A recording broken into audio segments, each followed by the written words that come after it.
All right. As everybody knows, well, I assume you know anyway, we have just entered the month of what's called the month of Elul, the month that occurs before the Jewish New Year. It's the month before the Jewish New Year, and it's a month generally of great spiritual arousal. Now, there's a number of different themes and a number of different ways of explaining this.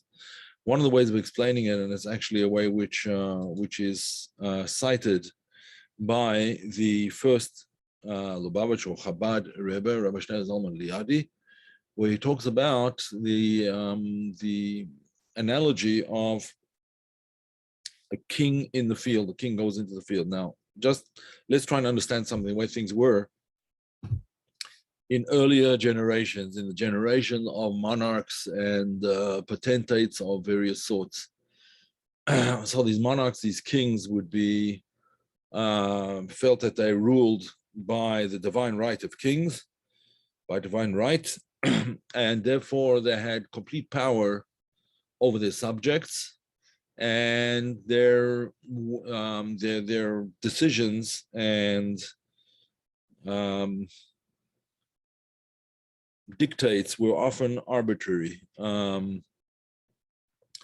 Just, depending on what the king had for breakfast that morning, kind of thing, which is why we all know, which is why the system of democracy became popular and replaced the whole concept of kings. But in any event, it used to always be that when the king came out into the he came out of the palace and he came out into a parade of some sort or another, it was a time of tremendous fear. Yes, it's true that the pageantry and the glory and the wealth of the king was on display. And for most of the people who were dead poor at those times, they were, barely getting by, many of them. It was a tremendous display, an awesome and awe-inspiring display of wealth and majesty. But because of the capriciousness of these kings, and on a drop of a hat, they could just completely destroy a community, or certainly the life of a small, inconsequential, insignificant subject, and so on. And so the idea that when the king goes out, he goes out into the fields. This is always something that inspired a tremendous amount of fear. Along comes the Alter Rebbe, that's the Rebbe of Chabad, the author of the Tanya, the first Lubavitcher Rebbe, Rabbi Shneur Zalman Liadi, and explains it completely differently. He doesn't explain it in terms of the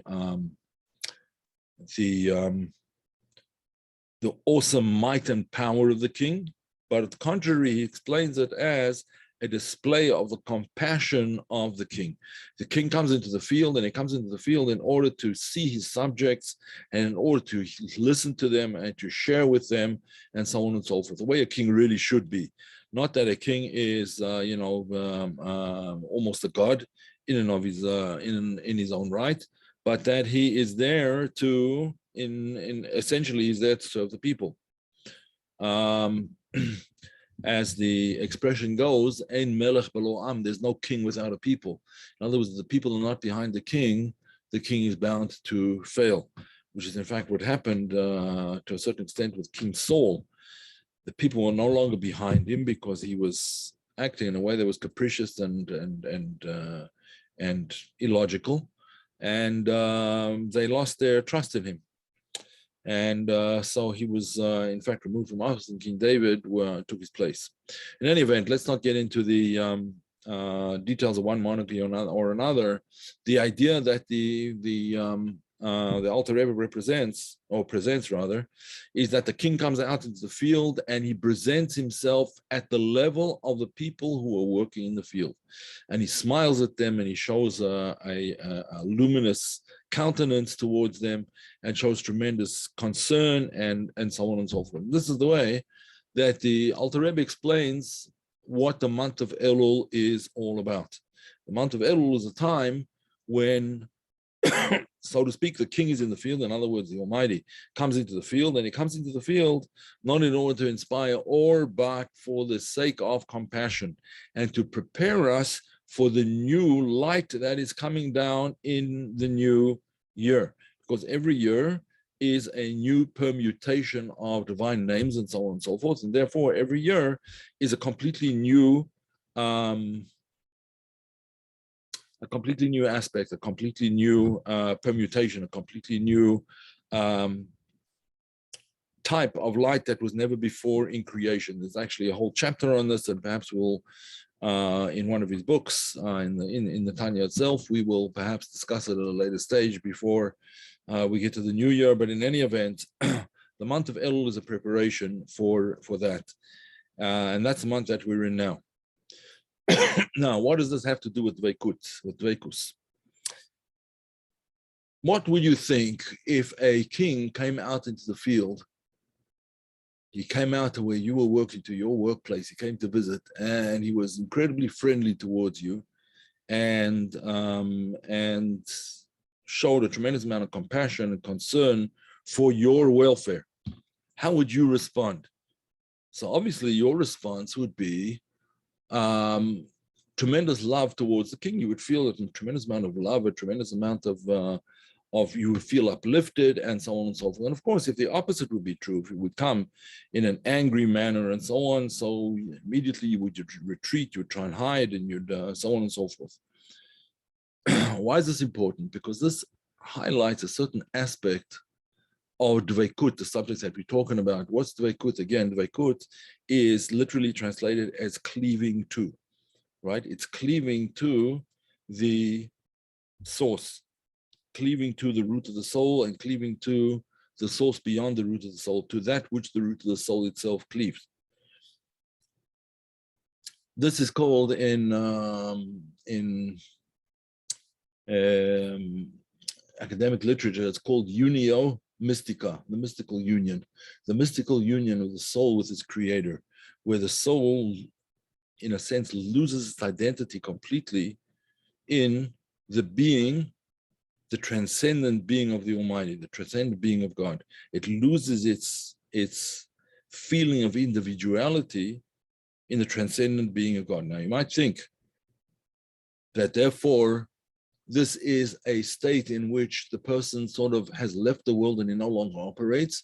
That's exactly where the Baal Shem Tov comes in to tell us that that is not in fact the case. The purpose of Devekut is to be Deveik, to cleave, to effect this mystical union, even through the most mundane actions. It's not only that when one is in the precincts of the temple that this should be available to us. It's when you're in the precincts of your ordinary everyday life. And that's why the analogy of the king going out to the field is the place of work, the field is the place of where people are going about their mundane everyday activities. It's there that the primary aspect of Devekut can be achieved. Yes, of course, at times of prayer and at times of meditation, contemplation, those are of course times for Devekut, but the Devekut does not have to be only in those times. In other words, Devekut is not something that is outside of the realm of everyday experience. It can and ought to be, says the Baal Shem Tov, part of our everyday experience. Now, in order to explain this a little better, I have a couple of videos that I want to share with you, short videos or short clips from videos. The first one is of a rather nutty professor, as you will see. He's talking about the concept of, excuse me, sympathetic resonance. Sympathetic resonance. Now, what's sympathetic resonance? That is when something resonates at a certain frequency, it causes other things around it to resonate also at that frequency. Of course, there have to be things that resonate. If there's not things that resonate, it won't work. But he discusses it first with tuning forks. That's the first video. And you'll see how this works. Now, why am I showing you this video? because the idea of the king coming into the field with that certain resonance of compassion, with that resonance of outgoingness, of care, of sympathy, compassion for you. It's the month of compassion, after all. The month of Elul is the month of compassion. That compassion should cause you to resonate in the same way. That resonating in exactly the same way is what is called Devekut. In one aspect of Devekut, anyway. In other words, you resonate together with the resonator, so to speak. Now, I'm going to share a screen and show you this science professor who's discussing this concept of resonance or harmonic vibrations. And why am I telling you this? Because it's actually based on a teaching of the Maggid Mizrich. The Maggid Mizrich exactly talks about this exact concept of resonating in harmony, of two violins or two musical instruments resonating in harmony one with the other, as an analogy for the resonating of the soul with its creator. All right, so saying, let me share with you a screen. I hope you'll be able to see it and hear it clearly. Okay, as you can see, he's a nutty professor type, but he is quite interesting. All right, it's at playback speed is a little bit louder, a little bit faster than normal. I think it should be okay. Now, let me just make sure that the volume is good. Okay, let's see. If the volume is not good, I'll have to turn it up. Okay, let's try. We'll try it again, but we are forced to think of why didn't it work before. All right, what is it? It's not loud enough and the setting is too fast. I usually listen to these things on on much faster settings because I don't want to waste time. But yeah, I'm going to turn it up. This should be better. Okay. And here we go again. He was talking about an experiment that didn't work before because they had things that didn't resonate together. They weren't of the same frequency. Now, it doesn't have to be exactly the same frequency, exactly the same type of material. Musicians can tell you that they resonate in octaves and in fifths and in thirds, I think, but not between those. In any event, here is the video. Watch. 2 forks. Middle C. Middle C. We hope they're identical. Hollow chambers, resonating chambers. I'm going to strike this one, quiet it, and we will hear that one. Why? This emits 256 pulses per second, which are fed into this one. This picks them up and is set into oscillation. Listen now. There it is. Clear as the nose on my face. I'm going to do it again in the reverse order. Listen. There it is. Now, how far apart could this be made to happen? Oh, great distances. Because this is exactly what your ear does, and you could hear me at some great distance, I am sure. Resonance. Resonance. Consider now the following. I have here 2 cardboard tubes. All right, never mind the rest of it. You get the idea of what resonance is all about. And that is an analogy for what goes on in the spiritual dimensions as well. Now, you might think that it only goes on in the spiritual dimensions, like sound, which is which is not. Sound is not really a tangible thing. Yes, it comes from tangible things themselves, but they're not. Sound itself is not tangible. Light waves themselves are not tangible per se. Yes, they can be blocked, they can be stopped, and so on and so forth. But nevertheless, they're not tangible in the same way as the 2 metal rods or tuning forks are tangible. But it doesn't only work that way. It doesn't only work in terms of sound. Let me show you another video which shows sympathetic resonance with what are these called again? These are called timers, metronomes they're called. Yeah. All right, so I'm going to start it. This we can go a little bit faster. Yeah, there we go. Speed is 2. He starts them off, all these metronomes, at a different at different times, and therefore they're moving backwards and forwards at different times. And all of a sudden, at one point in time, they start to harmonize. Watch. I'm gonna. We'll go in the beginning, and then I'll show you where they start harmonizing.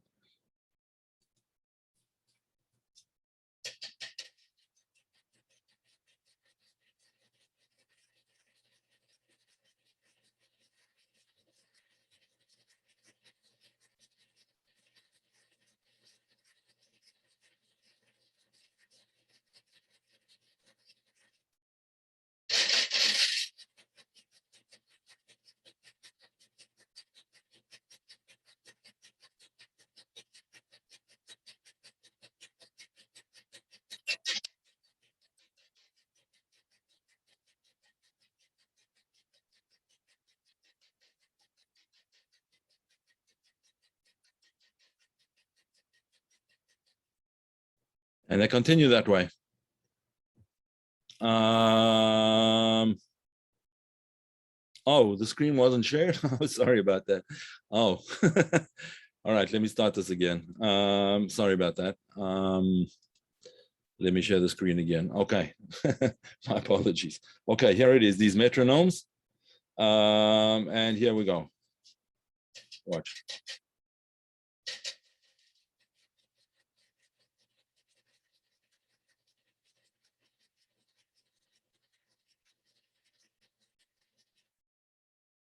Hey, go.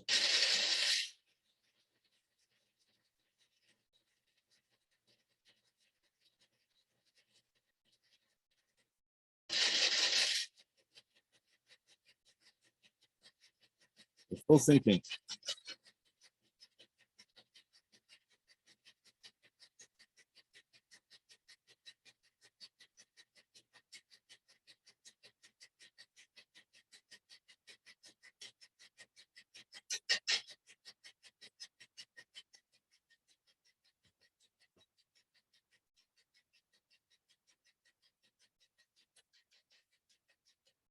So it goes on. And so it goes on. I assume you did see that on the screen, right? Once they've started to harmonize, they continue to be harmonized, which is an amazing thing if you think about it. Like, why does that happen? The truth is that it happens with us too. If you're ever walking with somebody, you're having a conversation, not if you're in disagreement about something, but if you're sort of in agreement with each other, not that you're necessarily agreeing on a certain subject, but you're people that are generally in harmony. When you go with a friend or you go with a spouse or you go with your children, children might be more difficult. But when you're walking together, you'll find very often, most of the time, that you'll fall into the same rhythm of steps. In fact, when you put your right foot forward, the other person will put their right foot forward. It usually takes a while before it actually happens, but it does happen like that. Now, interestingly enough, there seems to be, I'm not sure, I haven't checked this out 100%, but there seems to be somewhat of a difference in achieving that between men and women. Usually, it's the woman that falls into step with the man, usually. Now, it may not always be the case, but that's the interesting idea of Malchut, that Malchut tunes into their Anpin. And then they work together. Now, what we just saw with the metronomes is also part of this idea of Devekut. Devekut doesn't mean that you're sitting with your arms wrapped around God or wrapped around a very elevated other person, the soul of another person. That's not necessarily the case. The point is that you're in harmony with the divine will, with divine, let's put it, the divine energy, with the divine light, or with the other person's inner qualities. One of the concepts of Devekut in the sages, when asking like this, it says, "Uvod tidbekun," you shall cleave to him, to God, with an H, with a capital H. You shall cleave to God. So they ask the question: how can you cleave to a burning fire, so to speak? And I say, cleave to those who represent his wisdom. Talmidei Chachomim. If you cleave to a tzaddik, to a Talmid Chacham, then that's like cleaving to the Shekhinah. Now, in the system of the Baal Shem Tov, although there is a very strong emphasis on cleaving to the great souls, the Rebbes, the tzaddikim, the saintly souls who we live with, who live amongst us. And in fact, that is one of the ways in which to start to understand how Devekut works, because you watch how it works with them, and then you get the idea of how to achieve it in your own life. But the Baal Shem Tov is very insistent that that's only sort of a means to an end. The end is to cleave to the divine himself, to the extent that you completely lose yourself in the divine, in God. That's why in the Torah you see that Moses often speaks in God's name. Why does he speak in God's name? Because he is representing, he's sort of in tune, he's the tuning fork, so to speak, which is resonating to the divine command, to the divine voice. And therefore he's simply passing it on. It's not his thing. He's resonating to the higher resonance that he's experiencing. And therefore he transmits it just as it is. As the tuning fork procedure showed, the experiment showed, the second tuning fork vibrates at exactly the same pitch, I think it's called pitch or frequency, as the first one. Now, even if it's a much smaller tuning fork, but it's still nevertheless, let's say it's the note A, but it's a smaller tuning fork, nevertheless, it will resonate at that particular frequency. If the tuning fork is out of sync with the one providing the sound, then it won't resonate at that. It won't resonate at all. So this is how the concept of Devekut works. Yes, Moses was a great, and he was a channel. That's exactly the way to put it, right? He was a channel that did not, there was no ego involved in it at all. He says, "V'nachnu ma," who are we? In other words, we are nothing but the extension of divine will and revelation. And for him, that was the truth. That's what we tried to achieve, but that's where he was at. That was the level that he was at. And in fact, says the Baal Shem Tov, all of us can achieve that to a certain extent. And not only should, but must. So not only could we, but we must. We should do that. To learn to resonate. Now, there are certain techniques, and I'm not going to discuss them this time around. I will. Yes, I've heard that, Wendy. I didn't want to bring that up, but oh, I see. You brought it up privately. Good. Okay. Yes. Wendy pointed out that when women are living together, their female bodily functions start to harmonize, and this is a phenomenon that's well known. In other words, if the women are younger, obviously, they will all have their cycle at more or less the same time. The menstrual cycles that happen at the same time. Yes, so that's what happens. Now, if it happens between human beings, then we can choose the kind of human beings with whom we want to resonate, right? In other words, you don't have to resonate with people who are essentially low lives, or I mean, there are those sort of, the Charles Mansons of the world who are very charismatic and cause others to resonate, but very, very destructive people. We have to choose who we resonate with. Obviously, in our approach, we will choose peers who have the same values, and we'll choose teachers who can bring that resonance to our lives that lifts us up to a higher place. And that is the concept of Devekut when it comes about in a natural, a completely natural way. In other words, it's not something even that you necessarily have to do. That's what's happening. That's what happens in the month of Elul, when there's that certain resonance, that compassionate resonance that happens in the month, that arouses in us a similar resonance to show compassion towards others and to help others and so on and so forth. And it was just a story that that happened. I'm not 100% sure where it was. It looked like it was either New York or it could have been Baltimore. I'm not sure. But there was a little boy that I think 6 years old or 9 years old, something like that. He went to camp with his friends, and they were out on some kind of trip for the day. And when they were coming back, so they didn't notice that he wasn't on the bus. And when they got home, his mother was waiting for, all the parents were waiting for the bus, and the boy's not on the bus. And so they sent out an alert. They sent out an alert. Now, in religious communities, Jewish religious communities, they have a community alert when there is some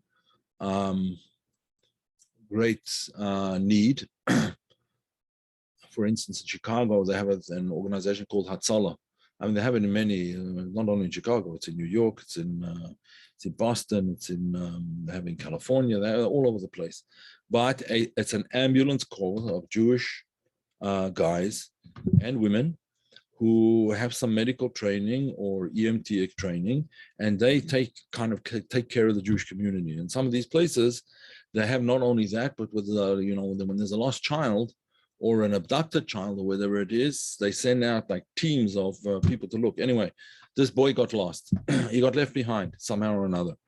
And everyone sort of found out. They went to the place where he was, and there were hundreds and hundreds of people searching for him. And they did eventually find him. They found him, and it was pouring down rain. It was very, very miserable conditions, but there were hundreds of people getting soaked to the skin who were looking for this little boy, and they found him. And the cops said afterwards that he's never seen anything like this, that an organized community effort for the sake of one little child to go and find this child and bring him back home, he was it was touched to his core. And the same thing is, the same thing is true with all of us. We can hang out with those people who care for each other in the right kind of way. If you're in a position, for whatever reason, where you're together with people who are not like that, so then you have to get together with people who are like that as well. Yes, it might be a little bit more difficult to find, but it's not that difficult to find. If you look, seek, and you shall find. If you want to see it, if you want to find it, you can find it. And the same thing is true of our spiritual guides. The spiritual guides who separate people, who divide people, who attempt to control people, the way they act, the way they think, and so on and so forth, it's probably best to run away from people like that and find those who harmonize and uplift you. That is all part of Devekut. It's the Devekut to holier people, holier than us, and it also becomes Devekut. Eventually, they show us the path to Devekut, to beyond ourselves, beyond the tzaddik, but Devekut to the Shekhinah, to the divine presence. Okay, I'm going to open up the questions now, and anyone has any questions, please feel free to ask. I'm making this a little bit of a shorter class. There's a lot of different aspects of Devekut that we could talk about, and we'll talk about some more next week. All right, any questions, folks? No.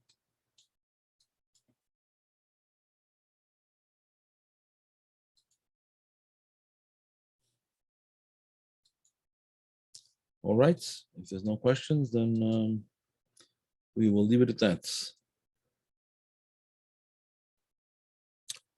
Okay, folks. Again, a shorter class today. I happen to be up very, very, very early this morning, and I'm quite tired, so I'm gonna have to stop now. All right.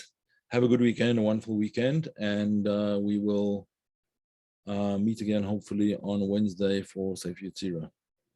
I'll put this video up on YouTube shortly. All the best. Good night.